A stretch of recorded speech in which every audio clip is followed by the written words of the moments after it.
बहुत समय पहले की बात है। कौशल राज्य के घने जंगलों में एक भयानक डाकू रहता था जिसका नाम अंगुलीमाल था। उसका नाम सुनते ही लोगों के मन में भय भर जाता था। वह राह चलते यात्रियों को लूटता और उनकी हत्या कर देता था। कहा जाता है कि वह अपने शिकार की उंगलियां काटकर उनकी माला बनाता था, इसलिए लोग उसे अंगुलीमाल कहने लगे। पूरे राज्य में उसका आतंक फैला हुआ था। लोग जंगल के रास्ते से गुजरने से डरते थे, लेकिन अंगुलीमाल हमेशा से ऐसा नहीं था। उसका असली नाम अहिंसक था। वह एक बुद्धिमान और प्रतिभाशाली छात्र था। उसके गुरु उसे बहुत प्रसन्न रहते थे, लेकिन कुछ ईर्ष्यालु लोगों ने गुरु के मन में उसके प्रति शंका पैदा कर दी। गुरु ने क्रोध और भ्रम में आकर अहिंसक को एक असंभव गुरु दक्षिणा दी। उन्होंने कहा कि उसे 1000 लोगों की उंगलियां लाकर देनी होंगी। गुरु की आज्ञा को सत्य मानकर अहिंसक गलत मार्ग पर चल पड़ा और धीरे धीरे एक क्रूर डाकू बन गया। एक दिन भगवान बुद्ध को पता चला कि अंगुलीमाल आतंक फैला रहा है। लोगों ने बुद्ध को चेतावनी दी, भगवान, उस जंगल में मत जाइए। अंगुलीमाल किसी को जीवित नहीं छोड़ता। लेकिन बुद्ध मुस्कुराए और उसी मार्ग पर चल पड़े। जब अंगुलीमाल ने दूर से बुद्ध को आते देखा तो उसने सोचा, आज एक और शिकार मेरे हाथ लगेगा। वह तलवार लेकर बुद्ध की ओर दौड़ा। लेकिन एक विचित्र बात हुई।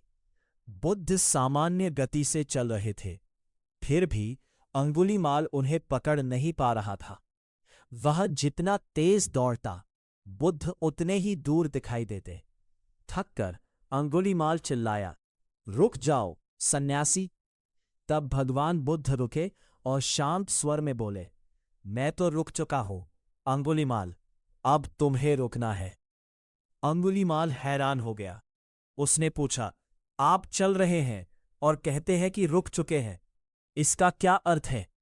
भगवान बुद्ध बोले, मैं हिंसा, क्रोध और द्वेष से रुक चुका हूं, लेकिन तुम अभी भी हिंसा और पाप के मार्ग पर दौड़ रहे हो, इसलिए वास्तव में तुम्हें रुकने की आवश्यकता है। भगवान बुद्ध के शब्द सुनकर अंगुलीमाल आश्चर्य में पड़ गया। उसके चेहरे पर उलझन साफ दिखाई दे रही थी। उसने कुछ क्षण तक बुद्ध की ओर देखा, फिर बोला, सन्यासी, तुम कैसी बातें कर रहे हो? मैं तुम्हारी बातों का अर्थ नहीं समझ पा रहा हूं। मुझे स्पष्ट रूप से समझाओ।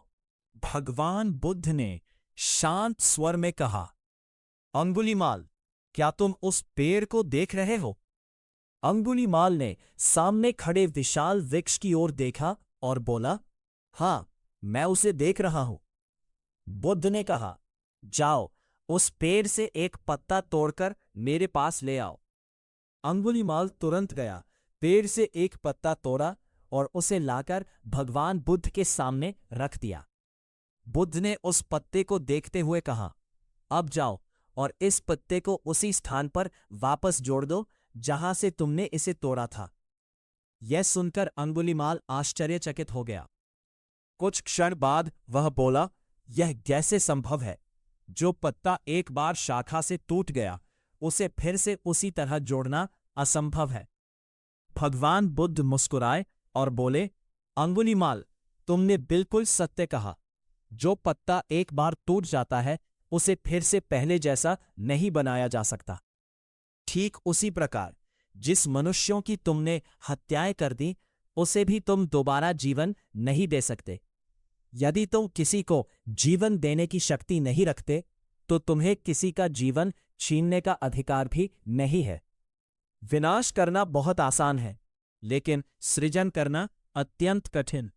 किसी की जान लेना शक्ति नहीं है, बल्कि किसी के जीवन की रक्षा करना ही सच्ची महानता है। भगवान बुद्ध के ये शब्द सीधे अंगुलीमाल के हृदय में उतर गए।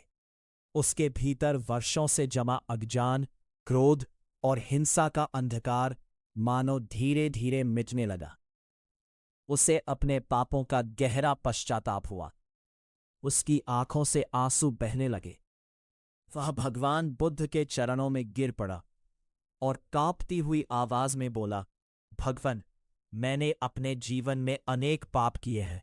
क्या मेरे जैसे अपराधी के लिए भी क्षमा और मुक्ति का कोई मार्ग है? भगवान बुद्ध ने करुणा से भरी दृष्टि से उसकी ओर देखा और कहा, जब मनुष्य अपने अपराधों को सच्चे हृदय से स्वीकार कर लेता है और उन्हें दोहराने का संकल्प छोड़ देता है, तभी उसके परिवर्तन की शुरुआत होती है। उस क्षण अंगुलीमाल का हृदय पूरी तरह बदल चुका था। उसने हिंसा का मार्ग त्याग दिया और भगवान बुद्ध का शिष्य बनकर सत्य, करुणा और अहिंसा के मार्ग पर चल पड़ा। इस कहानी से हमें क्या शिक्षा मिलती है कि कोई भी व्यक्ति इतना बुरा नहीं होता कि वह बदल न सके। घृणा को घृणा से नहीं, बल्कि प्रेम और करुणा से जीता जा सकता है। सच्चा परिवर्तन बाहर से नहीं, भीतर से शुरू होता है। जिस दिन मनुष्य अपने गलत कर्मों को पहचान लेता है, उसी दिन उसके सुधार की शुरुआत हो जाती है।